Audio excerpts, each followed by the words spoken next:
Hoy estamos hablando del capítulo 2 del libro de los Hechos. Y usted no puede hacer nada de lo que yo le estoy diciendo con los católicos romanos si usted no cree, si usted no vive una vida cristiana, si ellos no ven a Cristo en usted, si ellos no ven el Espíritu Santo operando sobre nosotros. Yo soy cristiano. No, yo soy cristiano. Una sonrisa, el cariño, la alegría. Dicen que un cristiano triste es un triste cristiano. Sí. Los apóstoles acabaron de hablar con Jesús. Y Jesús les dijo en el capítulo 1, versículo 5, porque Juan ciertamente bautizó con agua, mas vosotros seréis bautizados en el Espíritu Santo. El versículo 7, no os toca a vosotros saber los tiempos y las sazones, pero el Padre puso en su sola potestad. Pero, versículo 8, recibiréis poder cuando haya venido sobre vosotros el Espíritu Santo. Y me seréis testigos en Medellín, en Bello, en Cundinamarca, en Neiva, Venezuela, en Jerusalén, Samaria y hasta el fin de la tierra. Pero es con el poder del Espíritu Santo. Entonces, ustedes se acuerdan, en Mateo, la gran comisión, cuando dice, vaya, enséñeles todo lo que les he enseñado y bautícelos en el nombre del Padre, del Hijo y del Espíritu Santo. Y luego cuando ascendió, dijo, vayan, pero no vayan. No vayan. Porque ustedes no pueden hacer nada sin el poder del Espíritu Santo. Y les dijo, tienen que esperar hasta que el Espíritu venga sobre ustedes, y en ese momento ustedes van a entender todo lo que han leído en las Escrituras.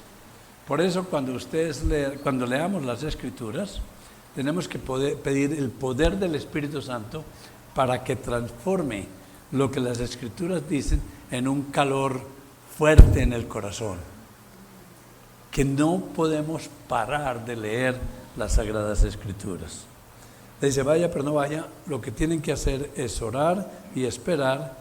Y entonces ellos fueron a Jerusalén después de que vieron a Jesús ascender a los cielos. E iban felices, pero todavía tenían cierto miedo y volvieron a un lugar que es como este. Mimi y yo estuvimos en ese lugar donde se reunieron la primera iglesia. ¿Sabe cuántos miembros tenía? 120. 120. Y esas 120 personas estaban orando, estaban esperando la venida del Espíritu Santo que les iba a iluminar todo lo que el Señor Jesús les había enseñado del Antiguo Testamento, porque entonces no existía todavía el Nuevo Testamento.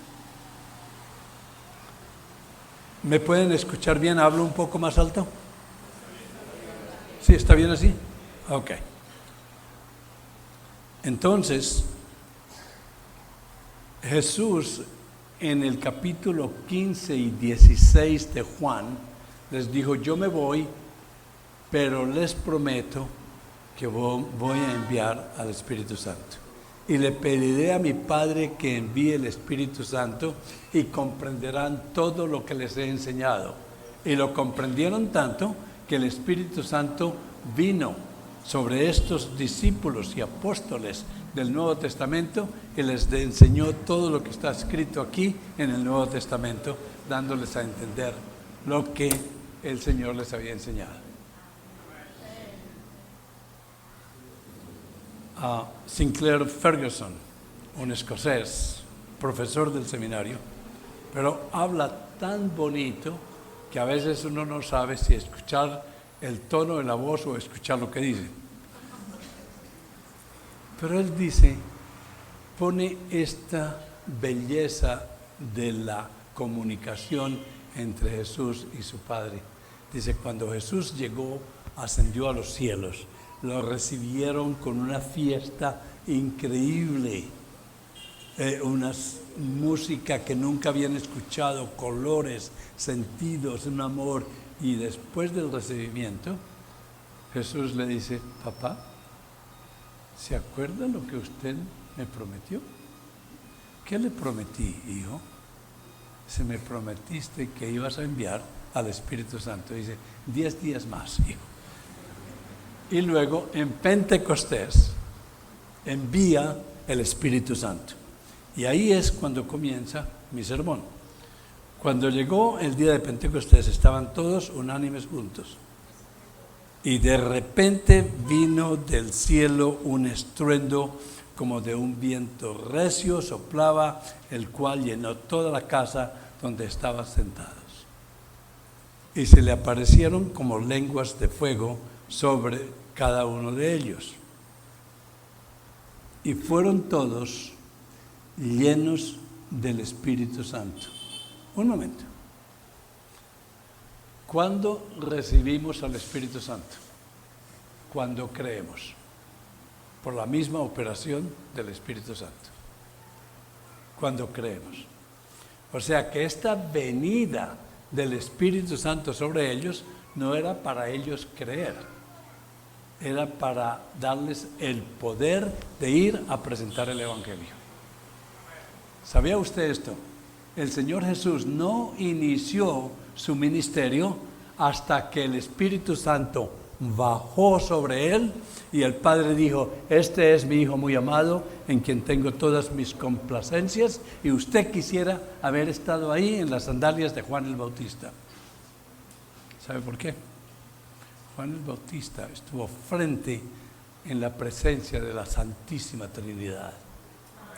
El Padre, el Espíritu Santo y el Hijo. Suficiente para conmoverse. Luego, el Espíritu Santo bajó a Jesús, sobre Jesús, y lo llevó ¿a qué? Al ministerio. Y lo llevó al desierto, y todo lo que Jesús dijo, lo dijo por el poder del Espíritu Santo. ¡Wow!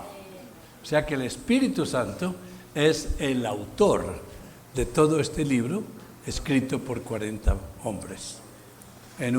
Y se comenzó a escribir en esta fecha, ustedes se van a acordar, 1492. ¿Pueden relacionar esa fecha con algo? No.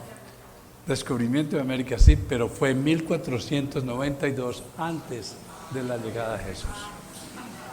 Porque Moisés fue el que comenzó a escribir el Génesis y tenía 80 años en el año 1492 antes de la venida de Cristo. Un detalle para acordarse. O sea que esta venida del Espíritu Santo es para darles poder para el Evangelio. No vamos a recibir el Espíritu Santo 1 o 2 o 3 o 4 veces. Es una vez. En el momento en que creemos en Cristo es porque el Espíritu Santo entró a nuestro corazón, convenció nuestro corazón, rompió nuestro corazón, nos dio un nuevo espíritu, un nuevo corazón, y a partir de ese momento somos regenerados, hechos hijos de Dios. Y no viene más. La siguiente llegada del Espíritu es para el servicio de evangelismo. Bueno, y fueron todos llenos del Espíritu Santo, y en el momento, y sentarse sobre cada uno de ellos. Versículo 4.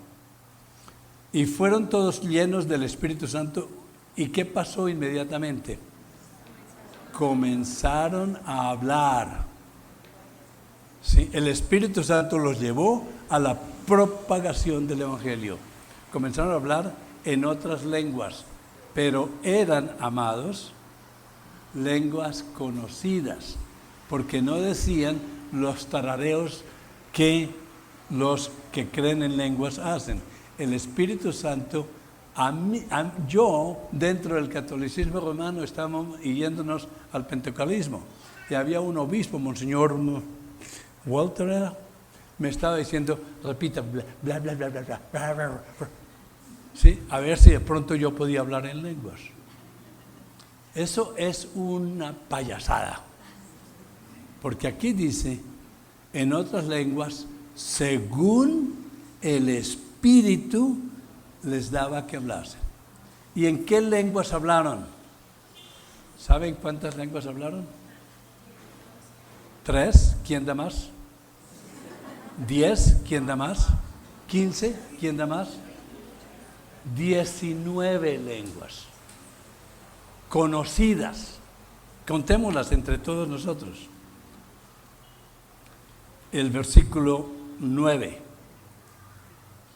Habían partos, 1, medos, 3, elamitas, los que habitaban en Mesopotamia, Judea, Capadocia, Ponto, Asia, Frigia, Panfilia, Egipto, las regiones de África, más allá de Cirene, romanos, aquí residentes, y judíos, y prosélitos, y si usted las cuenta, va a contar 19 lenguas, pero son lenguas conocidas. Y habló fue el Espíritu Santo, no ellos. Y se imagina cómo ellos comenzaron a hablar según lo que el Espíritu Santo les estaba diciendo y el Espíritu Santo les estaba dando. Don de profecía. ¿Qué quiere decir don de profecía? De hablar de la palabra de Dios. Y hablaban del Antiguo Testamento. Se habían pasado 3 años, casi 3 años, 2 años y medio, y ahí Mimi y yo estuvimos, en el seminario reformado de Capernaum, donde el profesor era el Señor Jesucristo, y los discípulos se gastaron ahí 2 años y medio, y nosotros vimos el seminario, las casitas donde cada discípulo vivía, y la casa de Pedro un poco más grande porque era casada, pero todavía está ahí. ¿No le causa a usted eso gran impresión?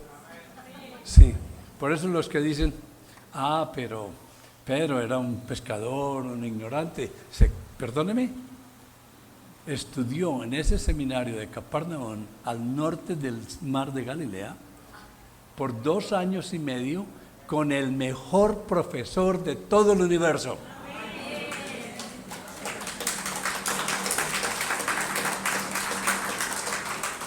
Y después de eso, por 40 días, estuvo recibiendo clases, estos discípulos estuvieron recibiendo clases del Señor Jesucristo resucitado.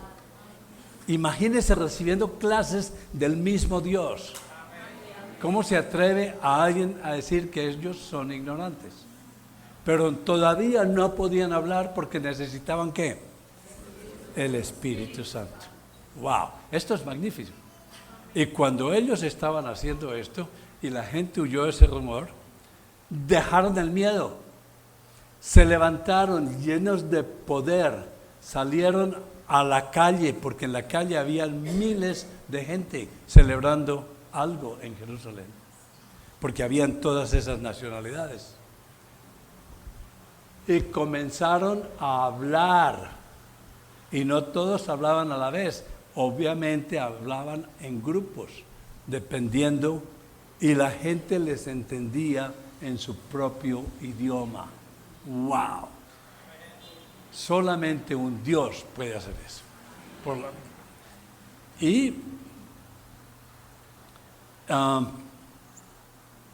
Ellos estaban atónitos y perplejos. Yo también, usted hubiera estado perplejo.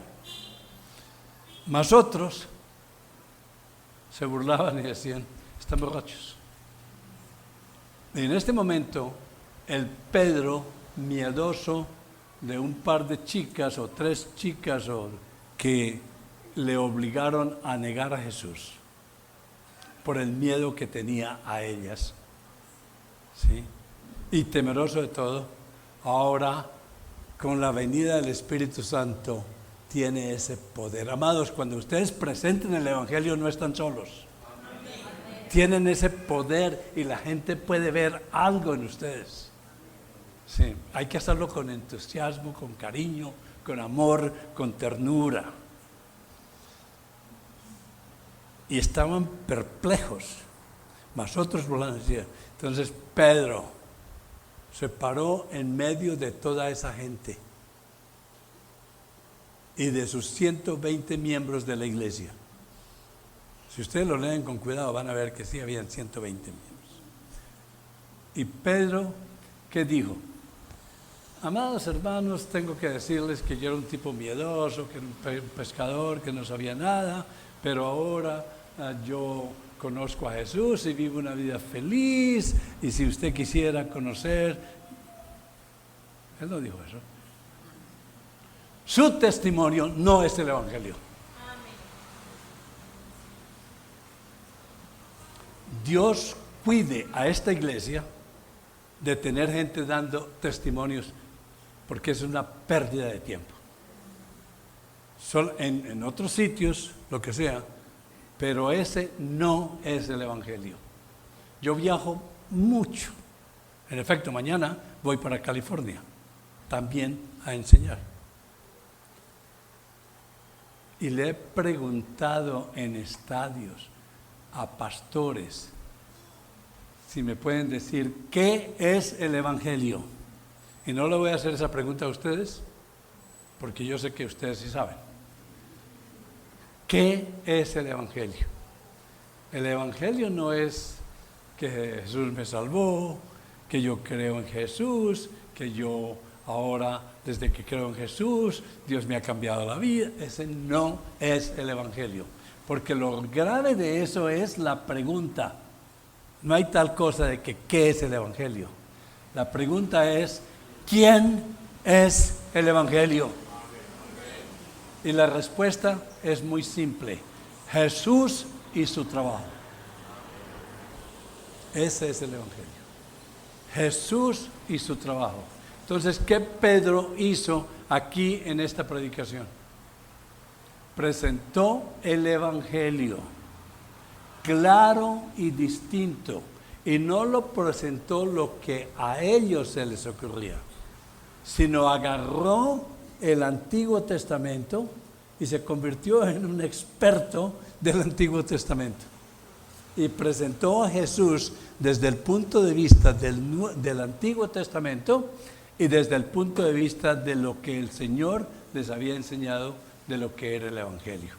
Y aquí presenta el Evangelio y dice: varones, estamos en el versículo 14, varones judíos y todos los que habitáis en Jerusalén, que están ahora en Jerusalén, esto os sea notorio y oíd mis palabras, porque estos no están ebrios, como vosotros suponéis, pues son las 9 de la mañana. Mas esto os lo ha dicho por el profeta Joel. ¡Wow! Él supo que el profeta Joel apeló al Antiguo Testamento y había anunciado que los que creyeran en Jesús serían salvos. ¡Wow! ¡Wow!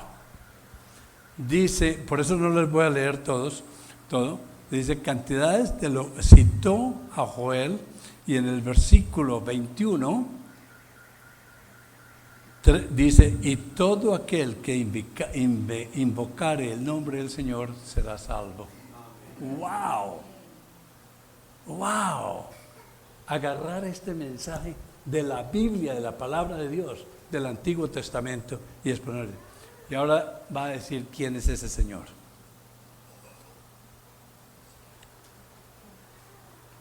Vosotros, israelitas, 22, oíd estas palabras. Y ahora lo primero que presenta es quién es el evangelio. Jesús Nazareno. Número 1. 2. Varón aprobado por Dios entre vosotros con las maravillas, prodigios y señales que Dios hizo entre vosotros por medio de él, como vosotros mismos sabéis. ¿Sí? Dijo, este Jesús hizo muchas maravillas, muchos milagros, y esos milagros están demostrando que Él es el Hijo de Dios y que Él es Dios. Entonces los lleva a la seguridad de que este Jesús es Dios. Y Jesús mismo, quisiera tener 3 horas, Jesús mismo en el capítulo 5, del capítulo 5 del versículo 21 en adelante, da 5 razones por las cuales Él es Dios. Él, como vosotros mismos sabéis. Y este Jesús, ustedes lo mataron. Este Jesús fue entregado por Dios. ¿Quién mató a Jesús? Dios. ¿Por qué? En el consejo eterno de Dios, el plan de salvación, que es el plan del Padre, el Hijo y el Espíritu Santo, antes de que todo comenzara, ya sabía que Jesús era el que venía, y Jesús era el que venía a morir, pero no cualquier muerte, tenía que ser una muerte crucificada, no lo podían matar apedreado, tenía que ser crucificado. Él lo anunció a todos, todas las Sagradas Escrituras están anunciando eso, y los judíos sabían eso. Así que dice, mire, ustedes lo mataron, pero no fueron ustedes lo mataron porque son malos. Pero esa muerte de Jesús ya estaba decretada desde antes de la fundación del mundo por el consejo de Dios. Amén. ¡Wow! Se lo voy a leer. Entregado por el determinado consejo y anticipado conocimiento de Dios, tenía que morir. Fue el delito más grave que se ha cometido en toda la humanidad, matar al Hijo de Dios, al único puro, santo, perfecto, que fue declarado, fue juzgado 6 veces en una noche, en el capítulo 18 de Juan, y 6 veces fue declarado justo, y por eso lo mataron. Ustedes lo mataron, pero fue entregado por el determinado consejo y anticipado conocimiento de Dios. Prendisteis y matasteis por manos de inicuos, crucificándole, al cual, sí, presenta a Jesús. ¿Qué hizo? Vino, hizo milagros. Segundo, fue crucificado como lo decían las Escrituras. Tercero, fue resucitado. Sin la resurrección no podríamos, las gentes deberían de llamarnos tontos, ¿sí? Deberían de sentir pena por nosotros, porque si no vamos a resucitar, ¿qué estamos haciendo aquí? Al cual Dios levantó sueltos los dolores de la muerte. En la muerte de Jesús venció la muerte y nos dio vida. Y ese grave crimen que se cometió contra Jesús, tan grave como es, Dios lo había determinado para de esa maldad de los hombres darnos vida eterna a todos los que creemos en Jesús. Es increíble para un pagano, pero esta es la realidad. ¿Ve cómo él presenta el Evangelio? Él no está contando historias acá, es exacto lo que es el Evangelio. Por cuanto era, y luego le dice, por cuanto era imposible que fuera retenido por la muerte.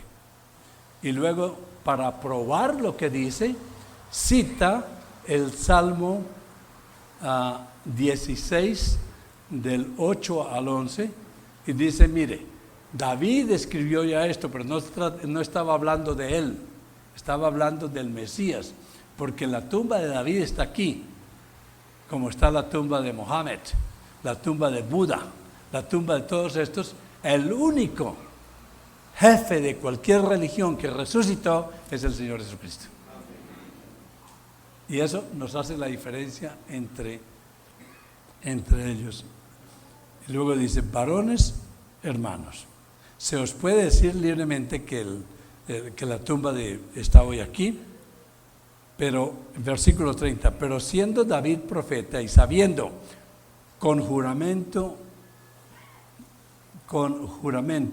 Dios le había jurado que de su descendencia, en cuanto a la carne, levantaría al Cristo para que se sentara en su trono. Entonces explica que Jesús tenía que resucitar. Y luego dice, no solamente eso, pero no, su cuerpo no se pudo podrir, porque la muerte, después de la muerte de Jesús, no tenía ninguna autoridad sobre Jesús. Y luego dice, no solamente ascendió a los cielos, sino se sentó a la diestra de Dios Padre. Y cita el Salmo 110, que es uno de los salmos que Jesús cita con más frecuencia. Dijo el Señor a mi Señor, dijo Dios a mi Señor, siéntate a mi diestra hasta que ponga todos tus enemigos por estrado de tus pies. Ya presentó a Jesucristo, presentó su obra, su muerte, su resurrección, su ascensión, tomando autoridad al lado del trono del Padre. Y ahora dice, versículo 36, sepa pues, tiene que ser paisa para decir pues, sepa pues, ciertísimamente, no es adivinando, con toda seguridad, toda la casa de Israel, que este Jesús, a quien vosotros crucificaste, otra vez les da su golpecito, Dios le ha hecho el Señor y Cristo con su resurrección. ¡Wow! Ahí está quién es el Evangelio, la presentación clara de quién es Cristo. ¿Y qué pasó en ese momento? La iglesia de 120 personas ahora tiene 3,120. Eso es todo lo que usted tiene que hacer, pastor. ¿Quién se va a resistir a estas verdades? Entonces, ¿qué pasó? Toda esa gente que antes estaban burlando, al oír esto, versículo 37, se compungieron de corazón. Sí, ataca al corazón, porque lo que estaban enseñando en el estudio bíblico no es que en la boca que se confiese, repite esta oración y ya quedó salvo. No. Romanos 10:17, porque con el corazón se cree. Él entró al corazón, les circuncidó el corazón sin manos de hombres, les rompió el corazón, entró sin ningún permiso, nadie estaba golpeando la puerta. Y dijeron a Pedro y a los apóstoles, varones, hermanos, ¿qué haremos? ¡Wow! Eso nos pasó a cada uno de nosotros. ¿Qué haremos?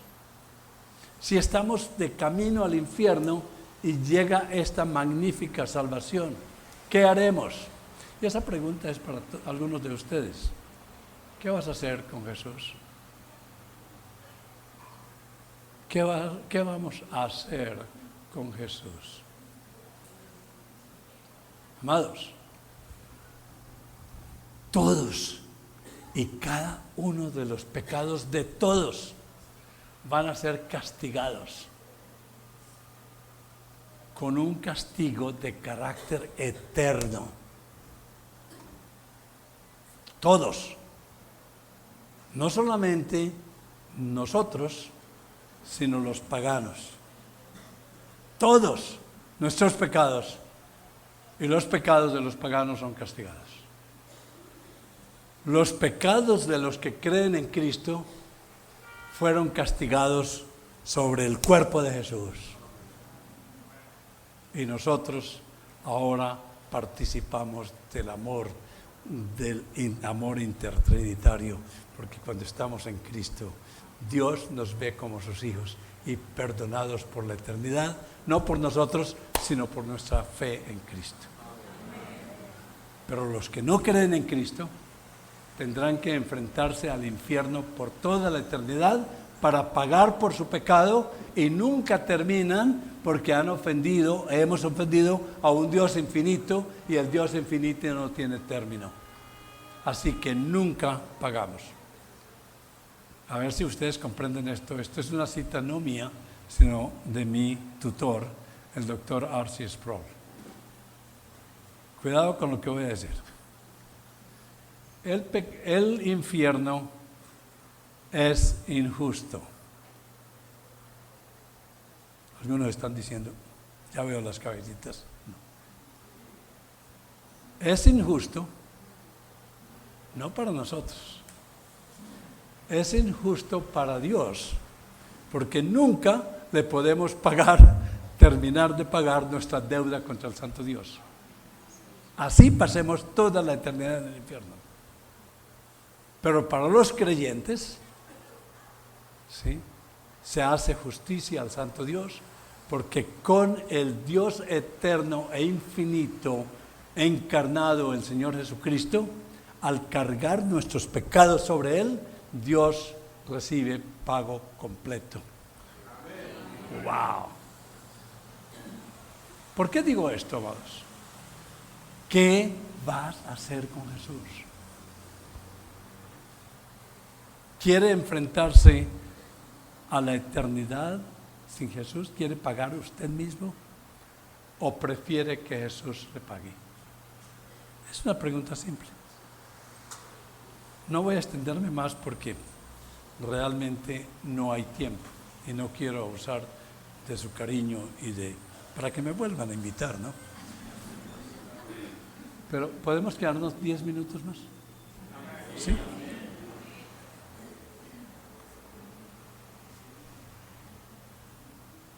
El que cree en Cristo ya está salvo. Y el que no cree en Cristo y muere sin creer en Cristo va para el infierno. Esa es una pregunta básica que deberíamos hacer. El evangelio es simple. ¿Qué contesta Pedro? Crea en el Señor Jesucristo y serás salvo. ¿Y ahora qué va a hacer que cree? Se hace bautizar. Amados, si alguien dice que cree en Cristo, pero no lee la Biblia, no quiere conocer quién es ese Cristo que lo salvó, va a tener que preocuparse y hacerse la pregunta si de verdad ha creído. Si esa persona dice que cree en Cristo y es alérgico a la iglesia local, ¿oyó eso?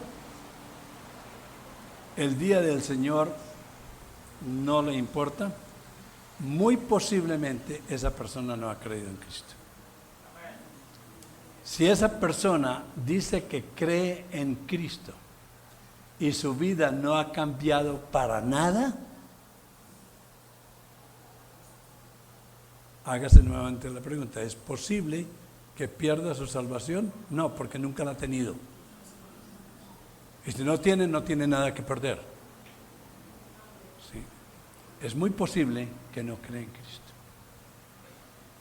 Si esa persona le da vergüenza hacerse bautizar, y quiero explicarles algo, el bautismo de agua no salva a nadie.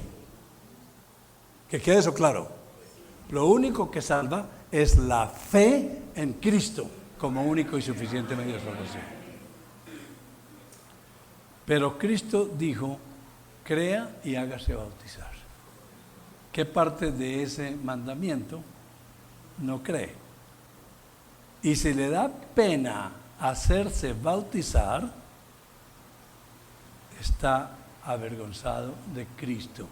Y el que no me confiesa públicamente delante de los hombres, ¿qué pasa? Yo no. Es peligroso estar engañado, pensar que es salvo y en realidad no es salvo, y llegar a Mateo 7:21 al cielo y dice, Señor, Señor, yo hice esto, hice lo otro, y el que dice, lo siento mucho, no te conozco. ¡Wow! No es tanto si nosotros conocemos a Dios. Lo más importante es que Él nos conozca. Si no se hace bautizar, siguiente, si no toma la Santa Cena, bueno, si no se hace bautizar, no tiene derecho a tomar la Santa Cena, creo. Y si no toma la Santa Cena, no está demostrando públicamente que cree y todavía puede estar en camino para el infierno, pensando que está salvo porque, voy a la iglesia y asisto a los estudios bíblicos y oro. Cuando recibe la Santa Cena, es uno de los momentos más delicados de la vida del cristiano. Cuando nosotros recibimos la Santa Cena como cristianos por primera vez, nos temblaban las manos, llorábamos. O sea, ¿es posible que yo no crea? Porque si me como este pan sin creer, me estoy tragando la condenación eterna. ¡Wow! Judas recibió el pan sin creer. ¿Y qué pasó? ¿Entró quién? Satanás. Y desde ese momento fue oscuridad y todavía está en la oscuridad. Amados, es muy importante no jugar con Jesús. Así que, ¿qué va a hacer usted con este Jesús? Entonces, es el momento que Dios le pide que se examine, y todo lo que Él quiere saber es si usted realmente confía en Cristo como su único y suficiente medio de salvación, y está confiado que si se muere hoy, cuando llega al cielo, Dios le dice, ¿por qué te tengo que dejar entrar a mi reino? ¿Y usted qué le va a contestar? Porque yo soy bueno, que yo hice cosas buenas, porque traté de hacerlo mejor. La respuesta es, no te conozco. Santo Padre, puedo entrar porque yo soy malo, pero creí en alguien que es bueno, tu Hijo. Y tú, Padre Santo, prometiste que si creemos en Él, ponemos su confianza, podemos entrar en su reino. Y Él le va a decir, bienvenido, fiel y santo Hijo mío. ¡Wow! ¿Hay algo más? Si realmente ha creído, vive una vida santa, nadie puede dejar de pecar. El que diga que no tenga pecado es un mentiroso. Pero cuando peca, se arrepiente. Ayer en la conferencia me dieron 1 minuto para decir cuál es la disciplina del Señor, y lo primero que me vino a la cabeza, lo peor que a cualquiera de nosotros nos pueda pasar, lo peor es pecar y sentirnos como si no hubiera pasado nada.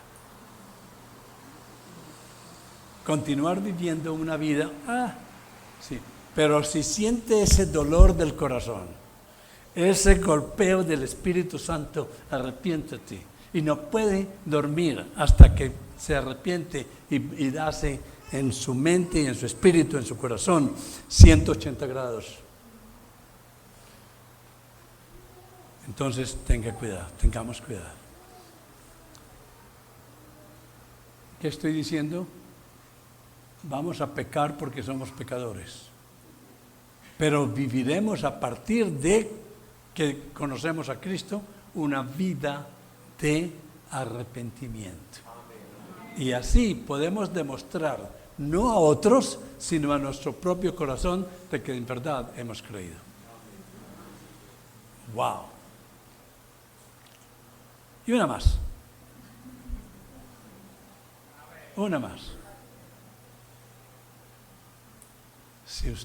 Si nosotros creemos, vamos a buscar minuto a minuto oportunidades evangelísticas. No se va a avergonzar de Jesús. Alguien le dice, ¡ay, Dios mío! Usted le dice, ¡wow! Perdóneme, usted acaba de decir, ¡ay, Dios mío! ¿Usted conoce a Dios? ¿Sí? ¿Usted conoce a Dios? Porque el Señor dice que no podemos tomar su santo nombre en vano. ¿Sí? Pero me llamó la atención porque me atrajo, porque usted habló del Dios de la Biblia, creo. Y si no, quiere que le presente al Dios de la Biblia. ¿Sí? Es increíble. En Corintios, capítulo 5, versículo del 17 en adelante, una vez que cree en Cristo, usted y yo somos una nueva criatura. Todo lo que pasó queda olvidado, perdonado, comienza desde ahí, en el estado en que Dios lo encontró. Y al partir de ese momento, Dios lo comisiona como embajadores de Cristo.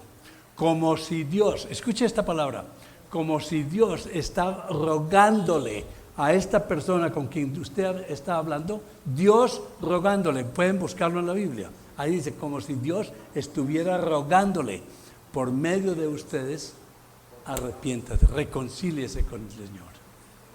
Somos embajadores. Y luego dice, y Pablo no pierde un minuto para decir quién es ese Jesús. Dice, porque al que no tenía pecado, ¿qué le hizo?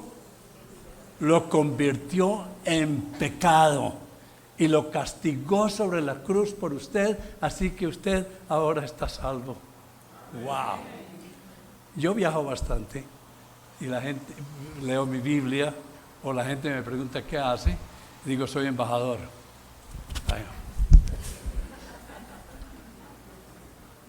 Y me preguntan de qué reino, y es increíble. En el viaje de Orlando acá, 3 horas y media, con unas ganas tremendas de dormir, me gastamos 3 horas y media como embajador. Y esa persona dijo, wow, todo este tiempo que le he pasado condenada. ¿Dónde hay una iglesia? Eso es lo primero. Entonces, vamos a terminar acá. Amados, la pregunta es esta. ¿Qué va a hacer con Jesús? ¿Quiere atreverse a enfrentarse a un Dios todopoderoso, el único que puede mandar cuerpo y alma al infierno? o quiere o puede por el poder del Espíritu Santo, hoy quizás es el día de salvación. El peor sitio donde un pagano puede estar, ¿dónde es? La iglesia. Porque está expuesto, esto en Hebreos 4 y Hebreos 10, porque está frente a la iluminación del Espíritu Santo. Si lo rechaza, la Escritura dice, es como si pisoteara la sangre de Cristo. Así que el mismo libro de los Hebreos dice, hoy es quizás el día de salvación. Pongámonos de pie.